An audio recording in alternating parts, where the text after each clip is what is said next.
Right there. What's up, guys? Hey everybody, this is Frank with for the Old Breed.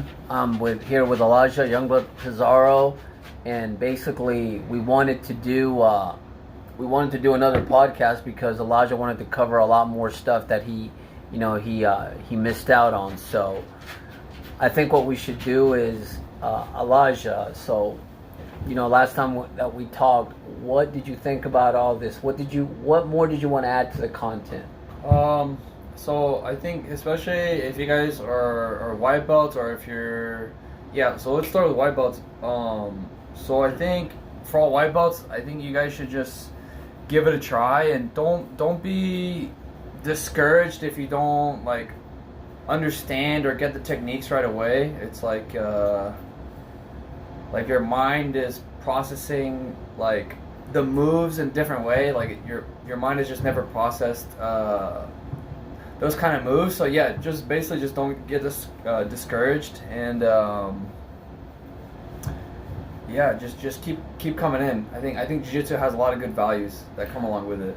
Okay, so the evolution of you and I have been training probably together for 5, 6, 7 months. And I've noticed a lot that I've been getting a lot of injuries with white belts. Uh-huh. So what do you advise the new white belts that they're starting out? Because I never realized how dangerous they are, man. Yeah, definitely. So what would you tell them? I think that just to come in with an open mind. Don't I don't know. I mean, it's pretty usual. I'm not sure if there's much you can do. The beginner white belts, they're going to be very spazzy, and they're going to feel like it's like a real fight. And just try to relax and be open-minded, and just take the days as they come. Try to just relax. Less muscle, but I mean that takes time. So yeah, because like I said, we've talked about this over and over again, how they're really spat. They're very aggressive. They use a lot of muscle. They're the most dangerous for sure. Yes. Yeah, and I've gotten a lot of injuries training with new white belts because you just 1 minute they're going real slow, and then the next minute they are just throwing you around, and just it becomes inconvenient. I wish that more white belts would really just try to focus on the technical aspect of it. I mean, yeah, definitely. If you've never done jiu-jitsu at all and you're gonna go to a class, I would say look up some videos. Just try to get an idea of what jiu-jitsu is before you get in there and think it's a live combat fight, and you start slamming people. Just start doing stuff that's not allowed. So yeah, that's what I would recommend. All right, so Elijah, probably, let's say for the guys that have been training maybe for a little bit, what do you advise for them to train on the most, as far as being on the bottom or being on the top? I think it just depends. I think when you start, you'll either be more of a top person or a bottom person. Uh-huh. For me, I was always used to just playing on my back, and I was always comfortable there. As I got higher in the belt. Uh-huh. But I noticed, especially at the first year of purple belt, I was not good at being a top, and I think it's good for you. You can choose top or bottom at the beginning, but as you progress, I think it's good. You got to try to play both, and I think it's what's so great about Professor Travin, because when he teaches us, he makes us start in positions that we're not so good at. He makes us be good at both. We have to play positions on top, like collar sleeve on top. You have to try to pass, and then the person on bottom, they have to have collar sleeve, and you guys got to try to sweep from that position on bottom. So he makes us do both, and I think it's made such an impact on my jiu-jitsu for sure. I mean, you definitely like to be on the bottom, but I've seen you do both, really. I mean, what do you prefer, honestly? So when I train and I do practice, I can do both. Mm-hmm. I'm comfortable doing both, but when it comes to tournaments, it took me time for me to get comfortable being on top, because it's just, when you go to tournaments, you just like to go with what you're best at. So I like to play bottom, and I like to take the back. So whatever I can do to be on bottom first, I'll do that. But I'm getting better at playing on top, trying to be more comfortable. Well, man, those Baron Bolos are certainly, man, they're so different, man. I always find it so interesting when I watch you when I watch you in tournaments because it's just so. It's almost like, do you think a lot of people are against it, or do you just think they're not doing it enough? I don't know. I'm sure there's definitely a lot of old school guys that are against like those kind of techniques. I'm an old guy. I'm not against it. I think it's very efficient. I just need to learn how to do it. I think it's incredible. I think it's awesome. Yeah. I really like it. Yeah. I mean, like older, like black belts that are like used to like the old school style. They're Yeah, they're like traditional totally guys. against it. But I think it's just the evolution of the sport, and I think it's. I mean, you can't deny it. It's so. When I do it, it feels very smooth, and I think that I'm trying to go deeper and deeper with the details and just trying to, figure out the positions. It's a position just like everything else. So, Okay, so with all this COVID stuff, when are you gonna start training again? I've been training with a small group of people, but as far as our gym, I believe, from what I was told, we're gonna start being able to roll back on the 18th, May 18th. So I'm sure I'm looking forward to it, and everyone's looking forward to it because, jiu-jitsu is it's a lifestyle. So Yeah.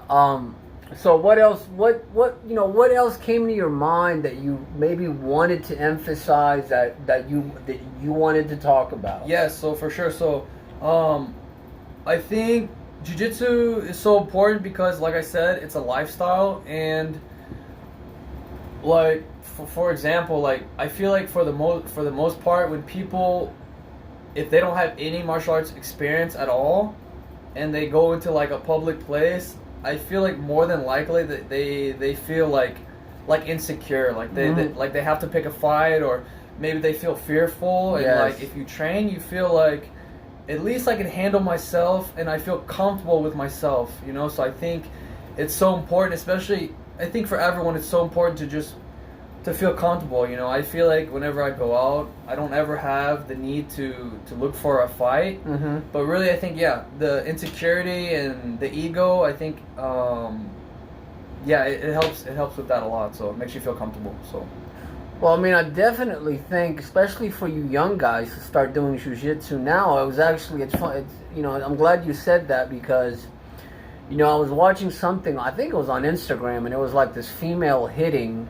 She was hitting a bag, and she was turning, and she was doing all this, and it made me think, she's got those tiny little wrists that she's practicing those movements, but in a real street fight, I'd say she would probably break her hand just trying to hit somebody. Yes. Where I think it would be, especially for somebody who's smaller, that jiu-jitsu would just be more effective. I mean, what do you think about that? I mean, there's no doubt that jiu-jitsu is like the most efficient martial arts. I mean, especially for women, like nothing against any other martial arts, like as far as like taekwondo or karate, like they're cool and they're like their own discipline, but it's not going to be as effective. You can't expect to like roundhouse kick somebody.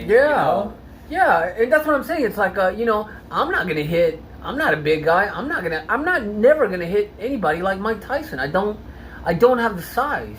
So what do? Do I become a striker or do I become a grappler? It's like, no, I think I'm gonna become a grappler. That makes sense to me.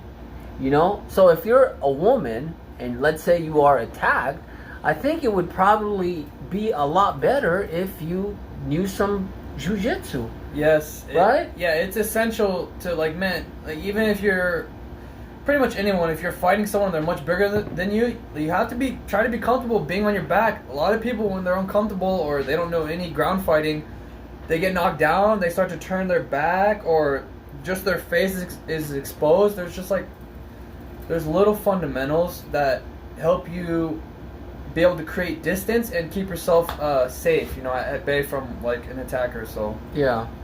Well, and I think too, even just going out and being calm, because man, if you're training and you're rolling with guys all the time, when you're going out, you're not even going to have that energy to wanting to fight anybody. And I think people kind of get a vibe, because you are just so much more relaxed. I don't know. I think I want to just promote the sport, and I want that's why I wanted to do this thing with Elijah, because I'm trying to get the white belts in. I want to get him in. I want to get him into the door, and doing it as soon as possible. I have 2 nephews right now that are not doing it. It's like, you guys are young. The younger you start, I mean, it just becomes, like I said. I mean, do you think that jiu-jitsu is like a lifestyle for you? It is, for sure. I mean, it's changed my life for the better. I'm sure, man, I really don't know where I would be without jiu-jitsu. I mean, it's taught me so many different principles, and I've just met so many amazing people, and it's just made me just more comfortable and just, a better person. So it's gonna stick with me for the rest of my life. So really. Now, what about? Remember we were talking about last time. What as far as like like promotions? I know that you've been. How long have you been a purple belt for? I've been purple belt probably for a little over 2 years now. I know. Promotion is probably somewhere around the corner. I was supposed to compete at Pan Am's, but this whole COVID messed everything up. So, whatever happens. I'm ready for the next level. So. Yeah, it was really. We were talking about it the other day. How disappointed. I mean, I'm super disappointed. I can only imagine how you are about this whole thing, and just how, whatever. It's just it's just. I don't think it hurts the sport, but I just. There were just like a lot of goals. Like, what was that your friend said that he's got. Yeah, I can't remember the comment. Someone posted a comment. He's like, come on, IBJJF, I got goals, man. He's like, he's an older guy, but no, it was super cool. I thought it was a super funny comment. Yeah, it is. Yeah, it makes me think about it all the time. I don't even know the guy. Yeah, everybody wants to win, and man, I think so. Especially for tournaments, I think it's so big. Like, if you really want to feel like growth, I think everyone should experience a tournament or competition at least once. Not even to become like. Not even if you have goals to become like a champion or anything, like just to experience someone coming at you like 100%, definitely, and just to it's a different feeling that like I'll never forget. You're very afraid, and it's like the anxiety is really high. It's just a totally different feeling, and I think everyone should at least experience that once. So I think it's really good for growth. If you guys to compete is really good for growth, the mind and spirit. So, okay. So, as far as competitions, what did we talk about? What's are you really thinking about? What, like Portugal? Is that your first competition or what? We'll see what happens this year. I mean, Europeans already passed. But with this whole pandemic that happened, I was trying to think of something to like help keep me motivated. So I was thinking about. What's the next big goal? Euros would be the next big goal. So, I try to think of big goals ahead that can keep me motivated, keep me hungry. So, okay. So just so what we were talking about, Elijah. It's like Elijah, this is like your life. You want to be, you want to be a world champion. So you're training all the time. But like for an old guy like myself. I just do it because I like it, but there's a lot of people out there. I mean, I'm sure you run into not everybody that you train with are competitors, right? Doctors and lawyers. Yeah, I mean, that's what's super cool about jiu-jitsu too. You meet so many different people, and like nothing. I mean, I think for the most part with everyone, like nothing matters. Like your race, your religion, like it doesn't matter. You're all suffering. Yeah, we're all suffering together, and like I said, I meet people from all different walks of life. It's very interesting. So I know we touched on earlier about like your heroes in the sport, but who are you watching really closely right now in the jiu-jitsu game? I love to watch Nicholas Marigali. He always goes for the finish. He's got great jiu-jitsu. Who else? Leandro Lowe. These guys from Norway, they've created like their own style. You said that before. Who are these guys? It's very interesting because Norway is not that big. Jiu-jitsu in Europe is getting bigger, but Norway's just not like it's not that big. Jiu-jitsu's not that big there, but it's definitely growing. But these guys, basically just created like their own environment, and it's just a couple guys that have risen to the top. Mm-hmm. So like Espen Mathisen and Tommy Langaker, those guys are like really exciting to watch. Okay, because that's the second time you've said that, Elijah. I'm gonna definitely have to look into it. I think what a lot of people too want to know, Elijah, is how do you build that mental toughness that you have? Because, you know, like I said, obviously I've seen you train, especially the you know, whatever the tournaments that you've done lately, and yeah, man, the determination that you have when you're competing. Where does that come from? Man, I could think of a couple things, but the first thing that comes to mind is I just remember when I was like a white belt, I just wanted to win. Mm-hmm. I think maybe it could just be something that's just like inside like my personality or something, or definitely for sure I think it's the hard training that Travin puts us through. He puts us through some intense training. I never leave early. Some people leave early, which, you know, I'm not against. Whatever, if you have to leave, sure, go ahead. But you never do. No, I never leave early, never. So I stick it through, and I really think that it creates the mental toughness. You know, like Travin, he kills us during the warm up. We do like 300 sprawls or something. Then we do positional sparring, and then we just go live. So really, you're exhausted. You're exhausted from the beginning, and really, you have to just use your jiu-jitsu. It becomes less about muscle and more about just like pushing your mind, just ignoring the pain, and that's what I think helps a lot. So. I mean, I've been to some of those sessions, man. Those guys you guys are just getting after it. I mean, they go for like an hour and a half. I mean, it's ridiculous. So if you guys want to reach out to Professor Roberto Travern, he's in Atlanta. Tell everybody about his place, Elijah. So Professor Travin, the headquarters for Professor Travin is in Midtown. Team Octopus Midtown. He's the main instructor, and it's really a beautiful gym. And but tell him how big it is. How big do you think that thing is? I mean, man, it is. You have a better idea of how much, like how big that is. Guys, I would probably say, I don't know, 50 by 50 meters. It's pretty big. It looks like the mecca of jiu-jitsu here in Atlanta. It's a beautiful school. It's a beautiful school, and top-notch guys go over there.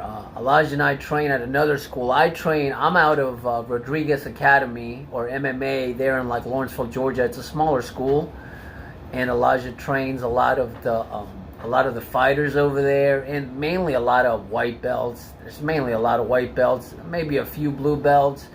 But what do you think? What is the big difference, Elijah? And like I said, we're not putting anybody down. We're just talking about, you know, like how we always talk about like the levels of jiu-jitsu. What's the difference between some of the schools that you go to? You know. I think maybe just the teaching style, the instructor. I mean, definitely the people, right? There's so many more black belts and blue belts and purple belts. Yeah, definitely the environment, the people.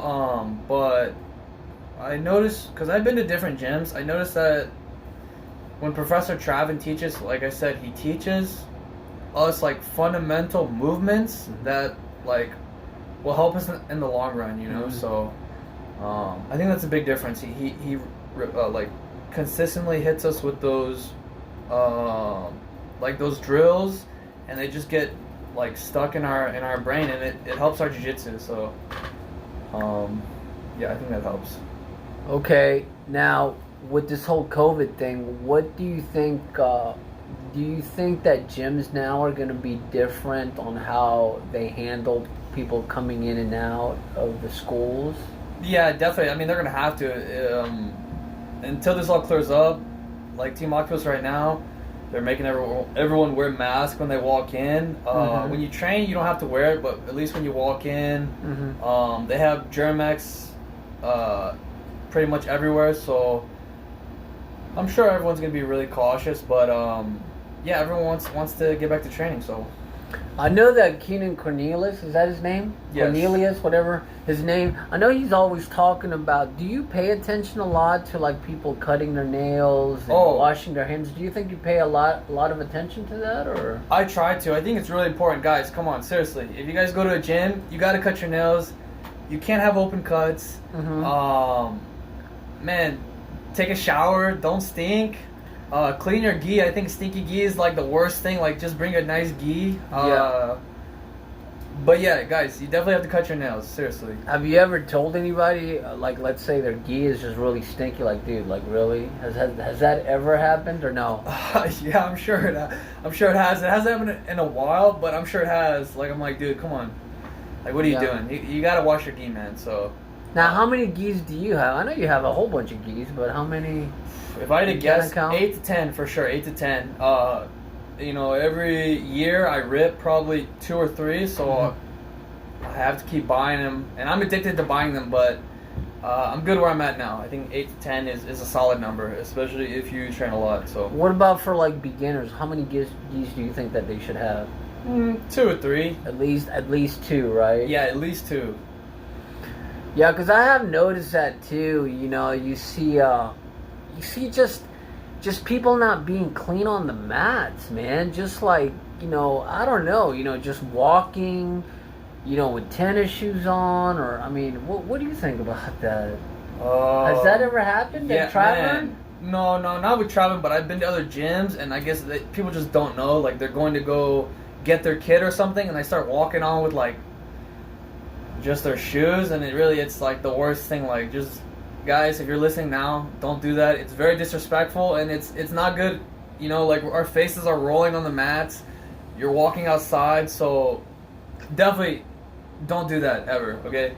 So. But do you think that people are going to pay more attention to that, especially after the COVID-19, or what? Yeah, for sure. I think all gyms are going to be on it for sure, especially if they want to keep people coming in, because, I mean, this whole situation has got everyone super afraid. So I'm sure as we ease into it, it's up to the gym owner to let people like know, like, to be comfortable at the gym. So. Okay, now going back to Marigali, what is it is it Marigali? Yeah, Nicholas Marigali. What now? Tell us what do you like about him so much? So he always goes for the finish. You know, we talked about this last time. There's some guys that they play to win, I guess, like play to win, whatever. But like by stalling, I don't like stalling. I like to keep the jiu-jitsu going. I guess people have to do what they have to do to win, but for me, it doesn't feel good. Like on the inside, you know, I want to submit everybody, and those are the guys I look up to. I think those guys are the coolest, you know, the guys who finish people, the guys that go for the kill, go for the finish. So is he the guy to beat right now or no? He's definitely, yeah, he's up there with the best. He just got beat by Victor Hugo. Victor Hugo's bigger than him for sure, but they're both like amazing, and they're super young. So they just competed recently, or? Yes, they competed at. Before this whole thing happened, right? Yes, before this whole thing happened in California at Who's Number One. Okay. Yeah. I was just going to say, yeah, shout out to Spider Korea, because, man, you guys are putting on amazing events. Spider Korea is like, besides Worlds and Pan Ams and Europeans, I mean, Spider Invitational is the craziest event, and it's just, it's just an awesome event. So, yeah, shout out to you guys. Yeah, so forgive me, guys, for a lot of this stuff is above my head, you know, so that's why I'm always asking Elijah. But I've seen that Marigali guy. He is amazing. He's very seems very aggressive, you know. So for me, I would kind of be the guy who would be maybe more of a beginner type guy into this stuff, you know, because I'm not as involved as Elijah, you know, is about. I mean, you're always watching tournaments, right? Man, I'm constantly watching matches, and I think that's a huge way to progress, you know, through this whole thing. If you're not training, man, watch some footage. I don't like to watch breakdowns, like I've said. Breakdowns are good, Sometimes I'll watch them, but for the most part, I like to watch highlights. Like live matches, I like to watch highlights. So, yeah, over and over again, I watch matches. But what about that dummy? Has that thing actually helped you out? That dummy that you do technical stuff with, or no? I think so. I think if you stuff it the right way, like if you don't. I know we need to make some adjustments. Yeah, right? but it's way better than it was. So yeah, we put foam in there, and it made it like a little bit more lifelike. If you guys just stuff it, it's gonna be like a dead body. It's gonna just flop around. So it's somewhat like it holds up. So Okay. yeah, I think it does help. I'm able to stay tight with some of my positions, mostly with the Barambolos, but I'm sure you guys can make use of it. All right. So what is the name of this product that you're using? What is it? Is there a certain name to it? Because I've seen that dummy on Facebook a lot, man. I think it's popular. I think it's called like the Dan grappling dummy. It's like $90. It's $300 if you get it stuffed, fully stuffed. But $300? Jesus. yeah, to get it stuffed already. Wow. And to get it shipped. But Okay. I got the one that was not stuffed, so it was $90. Yeah. You fill it up on your own. It's not that hard. So Yeah. We've made some adjustments to it, but Elijah says that it needs to be a lot heavier on the hip. And we're trying to do some more videos. I want you guys to see more of Elijah's stuff. But man, we got all kinds of projects going on too with this whole COVID and just with work. But like I said, I wanted to cover, or Elijah wanted to cover more stuff about what he wanted to say. What else, Elijah? What else can we talk about? I want to try to get it all out there. I mean, what else can we talk about? What can these young guys need to be doing? I know that you said that watching video but as far as like weight training, you do a lot of weight training. What do you recommend guys working on? I think everyone just has to find what works best for them. I think if you're trying to build strength for jiu-jitsu, you should do stuff that's related to jiu-jitsu, like cables. You could do like cables. You could do like really? You do a lot of cables? Yeah, for collar drags. Okay. I think it's good to strengthen the muscles Really? in the shoulders. Okay. Anything that strengthens, and you don't have to do crazy weight either. I like to put bands around my knees and walk sideways to strengthen the hip flexors. But yeah, guys, maintenance on the body is huge. If you don't take time to do maintenance on your body, man, you're gonna regret it, and you're just gonna be falling apart. So it's a big part of it. So. All right, tell us a little bit more about nutrition. I know that you cook for yourself. Oh yeah, so my nutritionist, she's helped me a lot to kind of get me an understanding of like how to perform better, how to live like an athlete. So mostly it was like taking supplements. BCAAs is huge after training. I take it during training, but BCAAs basically helps you recover faster. I take a lot of vitamins like every day, a daily men's vitamin, vitamin E, vitamin D. Nothing crazy, nothing crazy, but it's just the consistency, and try not to eat so much foods that cause like inflammation, such as like dairy products. I don't drink any milk. At all? You don't drink any milk? No milk at all. So if you guys are gonna drink milk, I mean, But it's delicious with cereal. no, I don't do it. I don't do it at all. And I actually stopped drinking. I stopped eating cereal as well. So What the hell? if you guys are gonna have any dairy, it'd be almond milk. So sometimes I'll put a little bit of almond milk with water in my protein shakes, just a little bit. So no more dairy, no more bread, and basically just vegetables. I try to eat vegetables, and I think lemon, adobo, and hot sauce is major key to make the vegetables taste amazing. So yeah, that's what I would recommend. All right, so I need to start learning some of this stuff, man, because I'm so bad. I'm so used to just drinking lots of water, and I love my cereal. I love to drink my milk. Where did you learn all this stuff from about all this stuff about nutrition? Oh, so Flavia Travin, Professor Travin's wife, she's helped me a ton. I really appreciate their help so much. So yeah, she's a nutritionist, and her company or business is called FT Nutrition. So guys, if you can, you should definitely go follow them or ask them about how can they help you with your nutrition. So would definitely recommend their help, their advice. Yeah, so yeah, definitely hit her up, guys. If Elijah says that nutrition's helped out his game, you guys should probably follow it too. This probably goes out to the guys that are a little bit more serious about doing jiu-jitsu like you are, Yeah, for sure. And I think, for anybody, I think it helps you change. Like, jiu-jitsu just helps you change. Like, everyone wants to be better. It just helps you create a healthy lifestyle. What else was I going to say? Oh, also, yeah, shout out to SoRite. SoRite, you guys have an amazing product. It's like this little U-shaped piece of plastic. Probably like $80 or $70. But, man, that thing works wonders, especially playing guard a lot. When people are on top, it puts a lot of pressure on your hips and your knees. So, man, take care of that. Lay on a lacrosse ball, but the SoRite, I would recommend to any athlete. It's really amazing. So, all right. So you would recommend that for everybody? Man, everybody. It helps your shoulders. The SoRite is in your core, and it causes you to have back pain if you don't release it. So.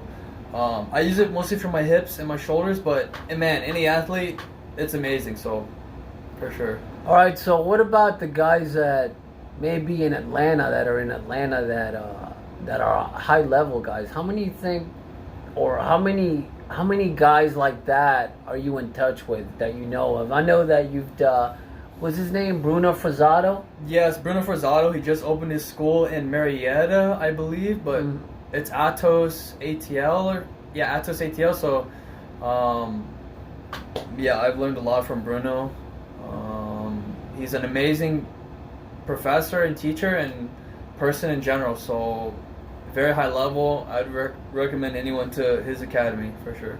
Yeah. So this is just for to let everybody know that we are out of Georgia. So we're out of Lawrenceville, Georgia, which is probably about 45 minutes from Atlanta. So Elijah goes back and forth to Atlanta all the time to train at Travern's place, but he goes to other places too, so he's constantly moving back and forth and driving to whatever school he needs to go coach. So just so you guys have an idea, I've seen some of the stuff on Facebook. Man, his school looks really nice.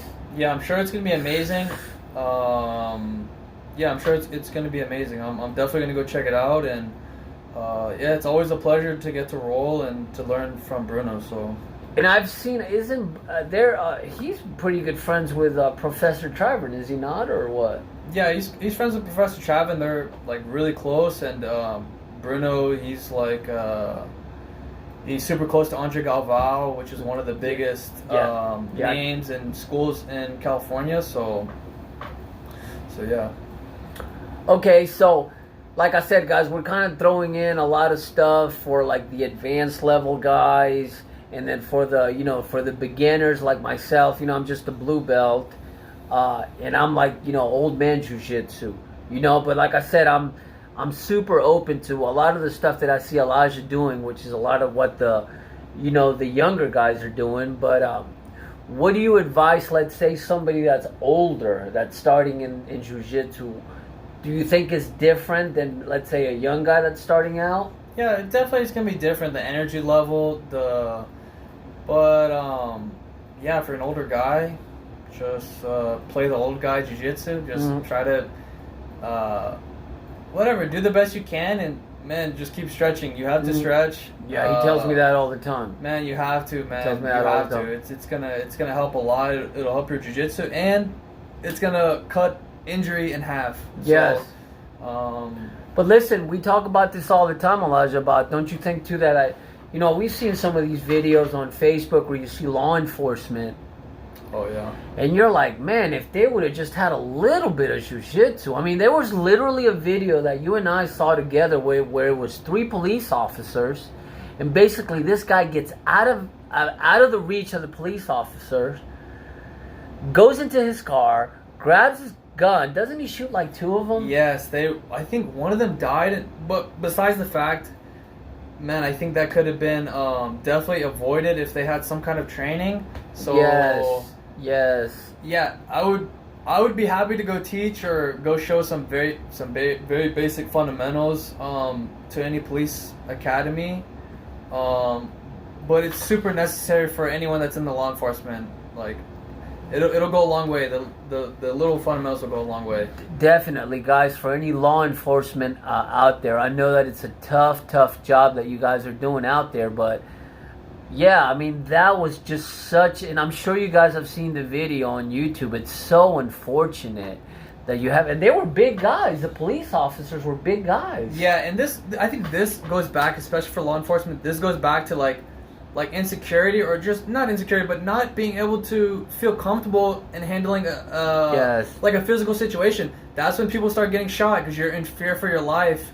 I think if you had just that little bit of knowledge, you wouldn't be so quick to want to shoot somebody. You would have the comfortability in yourself and your knowledge to handle the situation. So yeah, guys, so for any law enforcement out there, Elijah would be happy to go out there and show you and help you guys out. Like I said, we know it's a tough job, but even if you just know the basics, just the basics, because I know a lot of times they're teaching. I think that's the problem too, Elijah. Is I think maybe at the academy they're just teaching just a lot of chokes. I don't know, but yeah, I mean, I have no idea. I've seen people. It just looks rough. Yeah, I think you just need basics like knee on belly, some double kind of leg. Yeah, definitely double leg. Some kind of like shoulder control. I've seen like police officers like choke people out. So, man, you got to be aware of that kind of stuff. So.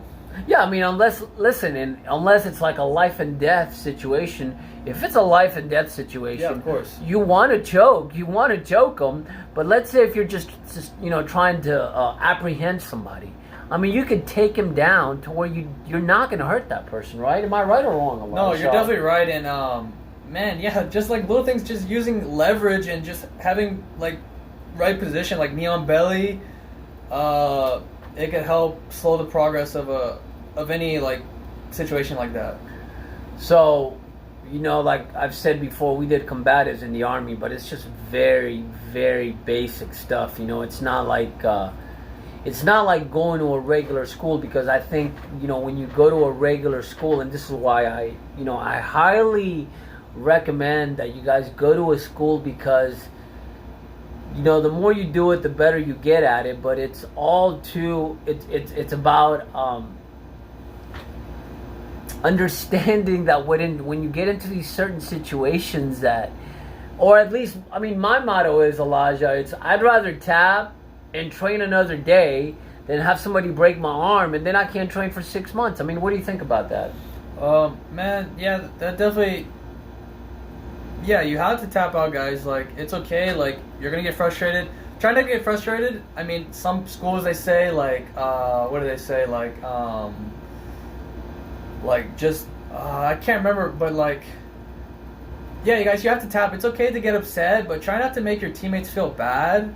But are you too proud to tap or no? No, of course not. I mean, definitely pride is there. Like, I want to win every time. Like, every roll, I want to win. Mm-hmm. But when you get caught, you get caught, and you have to tap, or you're gonna, in the long run, you'll pay the consequences. Especially like, man, like knee bars. Yeah. But as far as ankle locks, guys, just let the ankle go. It's okay. Yeah, man. Please do, guys. Please do. Not heel hooks, but straight ankles. It's okay. Yeah, we go to a school to where this kid, man, he tore his shoulder really, really bad, and it hurt me, because he's just such a good guy, and that could have been prevented. So I think it was basically two guys that were not very experienced. Yeah, they were standing up. But another reason, so I usually teach there, but I was not there that day, so I don't know what they were doing. It may have been MMA training, but I was not there, and that's why, if you're not experienced, especially as a white belt, guys, start on your knees. Like, this is why we start on your knees, because you guys don't know what you're doing. You could easily get really hurt. So, like I said, these guys are both white belts. One guy was bigger than the other, and the guy, I believe he dislocated his shoulder. So, I mean, that's a serious injury, guys. Serious, guys. Serious. So, please don't get hurt, man. We want to have fun. But, yes, this whole thing, and just knee injuries, too.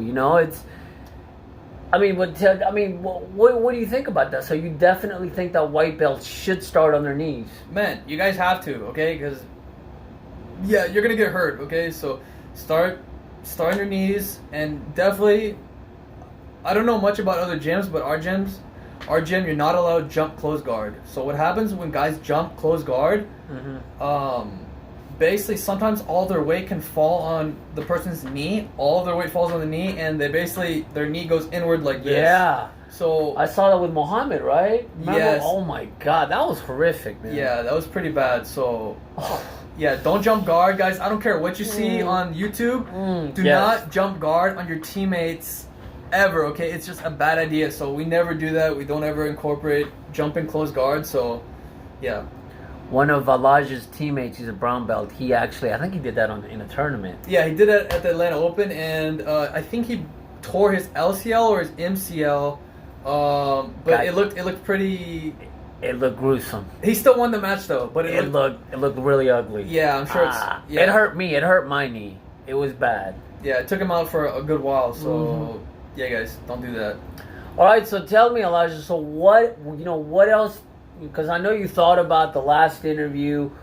What else can we touch on that we didn't touch on our first podcast? I think we hit it all pretty well. I'd have to go back and think, but I think we hit it all pretty well. Guys, I want to see the sport grow, and I think in the long run, I think just jiu-jitsu will make your life better, and it's an outlet. I feel like a lot of people they don't have an outlet. Maybe their gym's the outlet. If you don't have the gym, jiu-jitsu is an amazing outlet. It's good for your mind, and it's good for your spirit. So that's pretty much it. That's all I can say about that. All right, guys, you heard it here from the man himself, Elijah Youngblood Pizarro. Tell everybody, Elijah, where they can get a hold of you. So guys, if you want to check out my Instagram or add me on Facebook, it's Pizarro JJ. So PZARRO JJ. So follow me, guys. Check out my journey. So yeah, I post a lot of cool footage. All right, guys, we're gonna keep doing this to try to get obviously people that are interested in jiu-jitsu, or just any people that are interested in like men issues, because that's why I started this podcast, and that's why I thought it'd be so important to have somebody like Elijah for the younger guys that want to start doing a self-defense. I honestly would advise people to do it as soon as possible, as young as possible. Okay, with this bully movement too, I think that it's, listen, if you learn this wonderful art, nobody will ever bully you again. That's for sure, guys. Okay, so, just think about that. And we're going to have Elijah on again to ask him more questions. And obviously we want to see the progression. And like I said, if you're in the Atlanta area, who do they need to go talk to, Elijah? Yeah, guys, come check us out. You can get a free week trial. You guys can probably even do a free month Groupon, but and if you guys are just coming in town for a little bit, you guys can do a drop-in fee for $20 or the free week. So yeah, definitely come check us out, guys. It's always great training with a super friendly environment. So all right, guys, that's it. This is For the Old Breed. I'm Frank. And this is Elijah, and we'll see you soon. All right? Thank you so much. Thank you, guys. Bye-bye.